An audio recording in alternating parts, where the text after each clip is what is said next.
आप सभी को मेरा नमस्कार। बहुत बहुत धन्यवाद मुझे यहाँ पर आमंत्रित करने के लिए। मुझे बहुत खुशी हो रही है अपनी इतनी सारी बहनों को देखते हुए, क्योंकि लगभग 2 साल में ये पहला अवसर आया है जब हम लोग फेस टू फेस मिल रहे हैं, एक दूसरे का चेहरा देख पा रहे हैं, खाली मोबाइल फ़ोन में जूम मीटिंग्स के ज़रिए नहीं देख रहे हैं। तो मुझे बहुत अच्छा लग रहा है और इतनी ऊर्जा मिल रही है आप सबको देख कर मुझे। लेकिन मैं अब हमारी साथी से मैं कह रही थी कि यहाँ पे सब माननीय महिलाएं बैठी हैं, हमारे यहाँ पर ऑडियंस में भी सब महिलाएं हैं, लेकिन मेरी एक इच्छा कुछ और थी। मैं सोचती थी कि आप लोग तो घर पे भी रहती तो कोई बात नहीं थी, मैं चाहती थी आपकी जगह पर यहाँ अगर पुरुष बैठे होते तो थोड़ी सी संवेदनशीलता पैदा हो जाती, क्योंकि हम जो ये बातें कहना चाहते हैं ये पुरुषों से कहना चाहते हैं। ये महिलाओं का आंतरिक मुद्दा नहीं है। महिलाओं के साथ नाइंसाफी, उनके साथ बलात्कार, उनके साथ अत्याचार, उन्हें स्कूल कॉलेज ना भेजना, उनको परिवारों में पब्लिक स्पेसेस में से बाहर करना, ये हमारा अगर आंतरिक मुद्दा होता तो हमने बहुत पहले हल कर लिया होता। इसके लिए फिर हमें कानूनों की ज़रूरत भी नहीं पड़ती। हम एक कमरे में कुछ महिलाएं बैठती और हमने ये हल कर लिया होता। यह समस्या ये है कि जिन लोगों से समस्या है वो लोग इस पूरी तस्वीर से बाहर हैं। तो आगे से मैं चाहूँगी कि हम जब भी कुछ इस तरह की गैदरिंग करें, ये तो बहुत अच्छी बात है कि महिलाएं होनी चाहिए और ख़ासकर जो युवा महिलाएं हैं, क्योंकि उनको भी हम सेंसिटाइज करना चाहते हैं, उनको भी ज़्यादा संवेदनशील अपने अधिकारों और अपनी स्वतंत्रता के प्रति हम करना चाहते हैं। लेकिन वो हम कर लेंगे, थोड़ा थम के कर लेंगे। लेकिन सबसे बड़ी बात जो है वो बेटियों के बारे में बार बार बात होती है कि हम बेटियों को क्या बनाएं, लेकिन बेटों को कैसे समझाएं कि वो बेटियों को वो बनने दें जो वो बनना चाहती हैं। मैं चश्मदीद गवाह रही उस पूरे मामले की, जो ये हाथरस वाला केस है। मैं कवर करने के लिए हाथरस भी गई और शायद अखबारों में पढ़ के, चाहे आप कितनी भी रिपोर्ट्स पढ़ लें, उस बात का कभी इतना अंदाज़ा नहीं होता जब तक कि आप खुद फेस टू फेस उन पीड़ितों से ना मिलें, उन परिवार से ना मिलें, उन हालात को समझने की कोशिश ना करें जिन हालात की वजह से वो अत्याचार हुआ। क्योंकि देखिए, हेडलाइन तो बन गई कि हाथरस में एक दलित युवती के साथ ज्यादती हुई और अब 1 साल गुजर गया, उसके परिवार को इंसाफ नहीं मिला। अब आप सोचिए कि उस हफ्ते के बाद, इस हफ्ते में पूरे 1 साल के बाद हम याद कर रहे हैं हाथरस की उस लड़की को। अब ये सोचिए कि उस 1 साल में उसके परिवार पे क्या गुजरी है।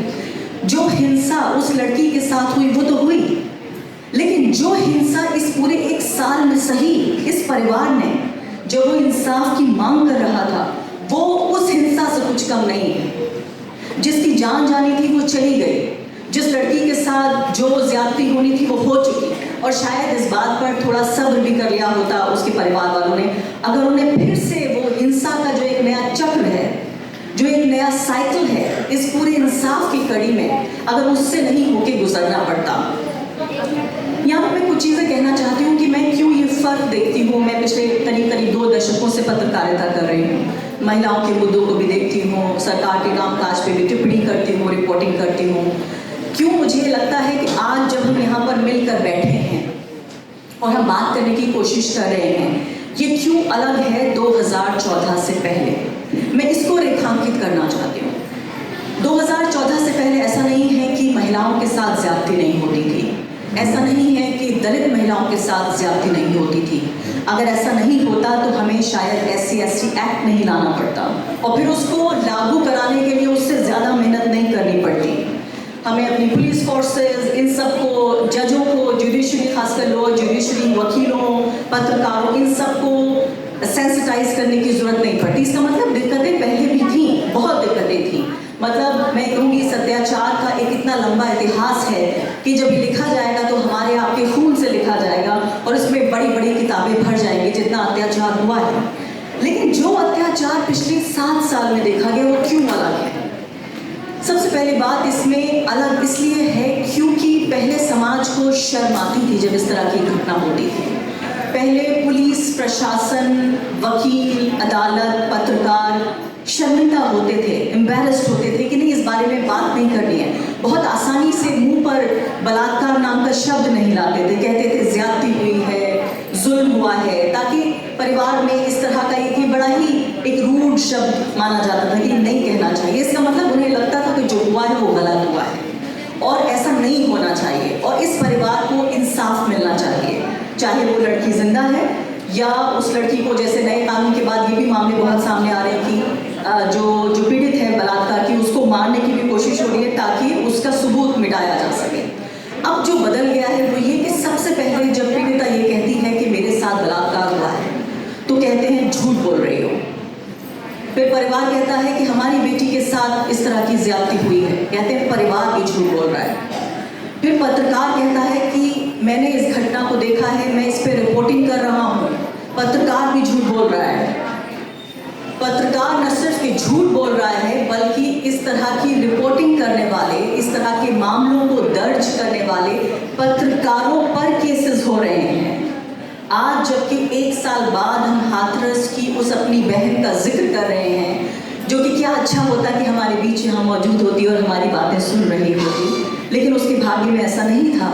आप उसको भी याद रखिए जो सिद्दीक कप्पन नाम का एक पत्रकार था, जो हाथरस में इसी घटना को कवर करने जा रहा था।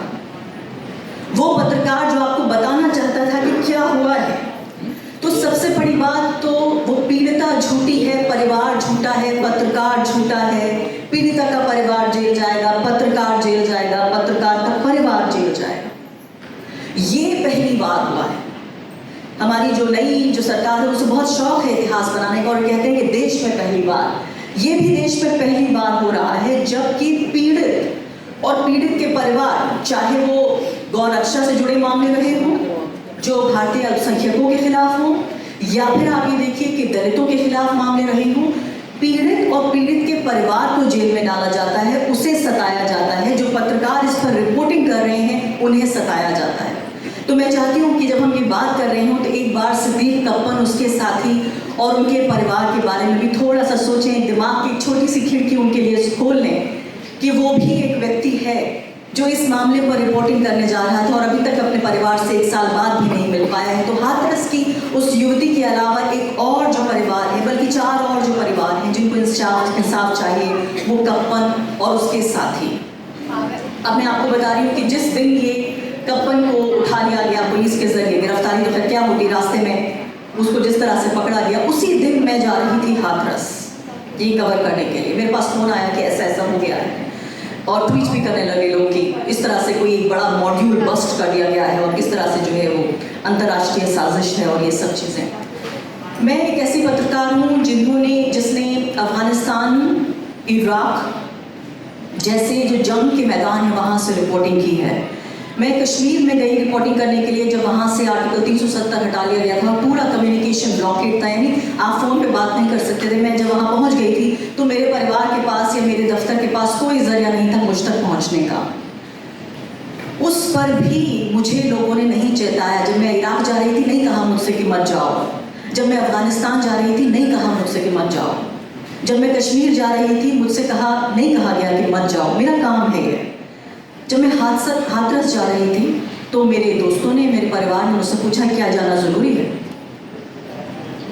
आप ये सोचिए, जिसे आप मुख्य धारा का जो मेन लैंड आप कहते हैं, इराक, अफगानिस्तान, कश्मीर, इसके अलावा और भी मैं खतरनाक जगहों पे गई हूँ, लेकिन सिर्फ आपको ये बताने के लिए, सिर्फ आपको एक उदाहरण देने के लिए कि वहाँ हमारी सरकार नहीं है, वहाँ हमारी सरकारों के कानून लागू नहीं होते, उसके बावजूद भी कभी मेरे दफ्तर या मेरे परिवार ने चिंता नहीं की। हाथरस जब मैं जा रही थी तो मुझसे पूछा कि क्या जाना ज़रूरी है, क्या इसके बगैर भी काम चल सकता है। तो आप इससे अंदाज़ा लगाइए कि जो आतंक का सामना है वो सिर्फ उस पीड़ित को ही नहीं, उसके परिवार को ही नहीं, उन वकीलों को, उन जजों को, और सबसे बड़ी बात वो लोग जो उन घटनाओं पर रिपोर्टिंग कर रहे हैं उनको भी करना पड़ रहा है। और ये देश में पहली बार हुआ है। तो इतिहास में इस बात के लिए ज़रूर नाम दर्ज किया जाएगा हमारी सत्तारूढ़ जो पार्टी है और जो सत्तारूढ़ लोग हैं उनके लिए, कि किस तरह से ये पूरा हिंसा का जो 1 साल है और कैसे पीड़ित को ही और ज़्यादा पीड़ित बनाने की। आप ही देखिए कि FIR दर्ज करने में जल्दबाजी नहीं हुई, पीड़ित की बात को स्वीकार करने में जल्दबाजी नहीं हुई, लेकिन उसका शव जला देने में जो जल्दबाजी हुई, आप उससे अंदाज़ा लगाइए कि प्राथमिकताएं क्या हैं। और मैं याद दिलाना चाहती हूँ उस महिला पत्रकार के बारे में भी जिसने उस वक्त रात को 2 बजे, वो भी एक महिला थी, इंडिया टुडे की पत्रकार, जिसने रात को 2 बजे, आप सोचिए कि इस माहौल में जब मुझे दिन में 2 बजे जाने के लिए लोग कह रहे थे कि मत जाओ, वो रात में 2 बजे उस जलते हुए शरीर का वीडियो बना रही थी। तो एक बार मैं चाहती हूँ उस पत्रकार के लिए भी ताली होनी चाहिए।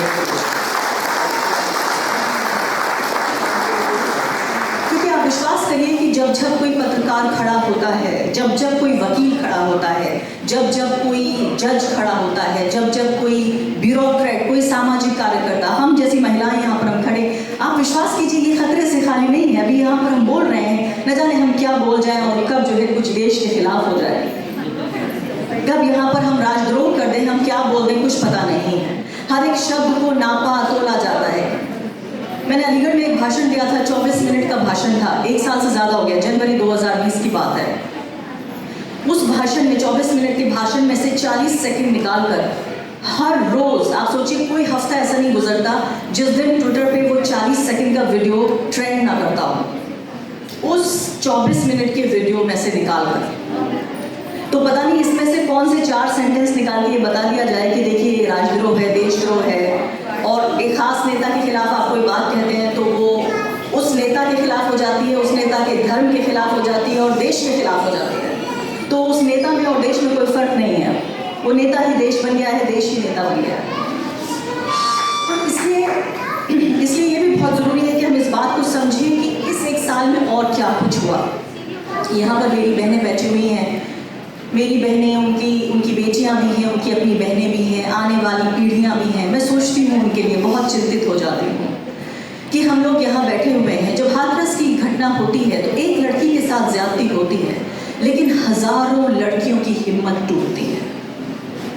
जब एक लड़की के साथ ज्यादती होती है, हजारों लाखों लड़कियां असुरक्षित महसूस करती है। जब उस परिवार के साथ मैं बातचीत कर रही थी, वहाँ पे समझने की मैं कोशिश कर रही थी, मैंने गांव में और भी लड़कियों से बातचीत करने की कोशिश की। आप विश्वास कीजिए कि जो कमज़ोर तबके हैं, जिनके साथ हमेशा से सिस्टम ने ज्यादती की है, सिस्टम ने बलात्कार किया है, उन पूरे समाजों के साथ, और जब अब यहाँ आके अगर वो स्कूल, कॉलेज, दफ्तरों की हद तक पहुँच भी जाती हैं, फिर एक हाथरस वाली घटना होती है और बहुत सारे साल हमें पीछे ले जाती है। तो मुझे चिंता होती है उन लड़कियों की, क्योंकि आप ये इस बात का ध्यान रखिए कि जब इस लड़की के साथ न सिर्फ की ज्यादती हुई, उसके साथ मारपीट हुई, वो एक ऐसी हालत में थी, जब उसने बयान दिया, जब वो हिल नहीं पा रही थी, तब भी उसने हिम्मत जुटाकर एक वाक्य कहा और कहा कि मेरे साथ बलात्कार हुआ है। हमारी सरकार ये चाहती है कि वो हिम्मत भी टूट जाए, वो लड़की, उसका परिवार इस मुहाने पे आ जाए जब लड़की ये ना कहे कि मेरे साथ कुछ हुआ, परिवार भूल जाए कि लड़की के साथ कुछ हुआ, अपना भविष्य मान के कि यही मेरी तकदीर है, यही मेरे भाग्य में लिखा है, मैं इसी घर में पैदा हुई थी, मैं इससे ज़्यादा कुछ नहीं बन सकती थी, यही मेरे साथ होना चाहिए था। तो सबसे बड़ी बात यह है कि जब बाबा साहेब के संविधान को हम पढ़ते हैं और उसमें बताया जाता है कि हर व्यक्ति के वोट की कीमत एक ही है, इस देश के प्रधानमंत्री के वोट की कीमत वही है जो मेरे वोट की कीमत है, मेरे वोट की कीमत वही है जो बाहर खड़े गार्ड के वोट की कीमत है। 1 मैन 1 वोट 1 वैल्यू, एक व्यक्ति एक मूल्य। तो संविधान में तो हमने कह दिया कि एक व्यक्ति और एक मूल्य, लेकिन समाज में हम उसे नहीं बना पाए, और इसीलिए हम, जो हमारा संविधान है, हमारे समाज के लिए एक तरह से लगातार एक संघर्ष बना रहा कि संविधान कहता था हमें आसमानों में उड़ना है और समाज कहता है कि आपको जमींदोज हो जाना है। तो जो ये पूरा देश बनाया जा रहा है, जो ये कहते हैं, मैं तो ये भी हैरान होती हूँ कि जब ये कहते हैं कि खास धर्म के लोगों के लिए बनाया जा रहा है, उस धर्म के लोग भी सुरक्षित नहीं हैं। तो फिर हमें बताया जाए आखिर कि ये देश बनाया किसके लिए जा रहा है। जिस राज्य में ये घटना हुई है, उस राज्य के मुख्यमंत्री कहते हैं कि अब देखिए हमारी सरकार आने के बाद गाय, भैंसें और महिलाएं सब सुरक्षित हैं। क्या हम इसीलिए संघर्ष कर रहे थे कि हमारी तुलना गाय भैंसों से हो सके? आप ये सोचिए कि कैसे आपकी आत्मा को चीरती है ये बात कि ऐसे व्यक्ति से जो शासन चला रहा है, वो कह रहा है कि गाय भी सुरक्षित हैं, भैंसे भी सुरक्षित हैं, महिलाएं भी सुरक्षित हैं। मैं तो कहती हूँ इन तीनों में कोई सुरक्षित नहीं है। तो सबसे बड़ी बात यही है कि ये वही समय है जिसमें हमें जरूरत है सेंसिटाइजेशन की, कि एक नया तबका महिलाओं का ऐसा भी तय हो रहा है। और एक और सेंटेंस उन्होंने कहा, जब वो मुख्यमंत्री बन गए उसके बाद याद दिलाया गया, उन्होंने कहा कि महिलाएं अकेली आजाद छोड़े जाने और अपने फैसले लेने के लिए केपेबल नहीं है, उनमें ये क्षमता नहीं है कि वो अपने फैसले ले सकें और आज़ाद छोड़ी जा सकें। ये भी उन्हीं की राय है जो ये कह रहे हैं कि गाय भैंस और महिलाएं एक ही होती हैं। मैं आखिरी बात कहना चाहती हूँ उस गाँव के बारे में। तो जब मैंने परिवार के अलावा जब गांव के अन्य लोगों से बातचीत करने की कोशिश की, क्योंकि देखिए किसी भी महिला के साथ जो ज्यादती होती है वो एक दिन में नहीं होती, ये पूरी प्रक्रिया है। आप सोचिए कि वो पिछले कितने हफ्तों कितने महीनों से उन हालात का शिकार हो रही होगी, जब जाके वो दिन आया जब अत्याचार इतना बढ़ गया कि उसके साथ ज्यादती भी हुई और उसकी हत्या भी हो गई।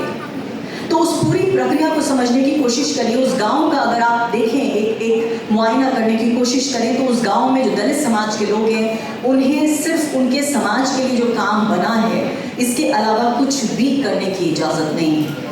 वो दूध की दुकान नहीं खोल सकते, मिठाई की दुकान नहीं खोल सकते, कोई भी खाने पीने का सामान नहीं बेच सकते, वो दर्जी की दुकान नहीं खोल सकते। सिर्फ और सिर्फ क्या कर सकते हैं, जो दलित बहुजन समाज के लोगों के लिए जो स्वीकार्य है, जिसकी एक्सेप्टेबिलिटी, जिसके लिए वो बने हैं।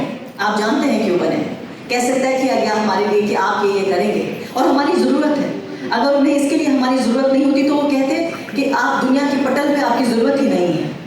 उन्हें ज़रूरत है मजदूरी की, उन्हें ज़रूरत है उस तरह के कामों की, इसलिए उन्होंने हमें रखा हुआ है, क्योंकि वो मजदूरी नहीं करना चाहते हैं। तो उस गांव में इजाज़त नहीं है। और मैं ये पूछना चाहती हूँ, आज 1 साल पहले भी मैंने ये बात पूछी थी कि क्या उत्तर प्रदेश के हाथरस के उस गांव में देश का संविधान लागू होता है या नहीं? क्या उत्तर प्रदेश के हाथरस का वो गांव देश के संविधान की परिधि से बाहर है? कौन पूछेगा ये सवाल? किससे हम उम्मीद करें? आप सबसे मैं ये उम्मीद करती हूँ, आप में से हर एक भारत का नागरिक है, आप में से हर एक को वो अधिकार मिले हैं, जैसे मैंने कहा कि प्रधानमंत्री को, मुख्यमंत्री को, आपको, मुझे, गार्ड को, ड्राइवर को, यहाँ खड़े हुए तमाम लोगों को। आपका एक भी अधिकार ना उनसे कम है ना उनसे ज्यादा है। ऐसा नहीं है कि वो कल को वोट डालने जाएंगे तो उसकी कीमत 4 होगी और आपकी सिर्फ 1 होगी या आपकी आधी होगी। तो सबसे बड़ी बात वही है कि समाज में जागरूकता, कि सब ज्यादतियों के बावजूद भी अपनी हिम्मत को हम न टूटने दें। हाथरस की उस बहन को याद करते हुए देखें कि वो किस हालत में रही होगी जब भी उसने वो अपनी जिंदगी का आखिरी सबसे अहम बयान दिया कि हाँ मेरे साथ ये हुआ। और हम सलाम करते हैं हिम्मत को उस परिवार की जो 1 साल बाद भी डिगा नहीं है, अड़ा हुआ है, वहीं टिका हुआ है। शुक्रिया। सब्सक्राइब करें आपके अपने चैनल समता आवाज़ टीवी को, बेल आइकन दबाना ना भूलें सबसे पहले हमारी वीडियो देखने के लिए।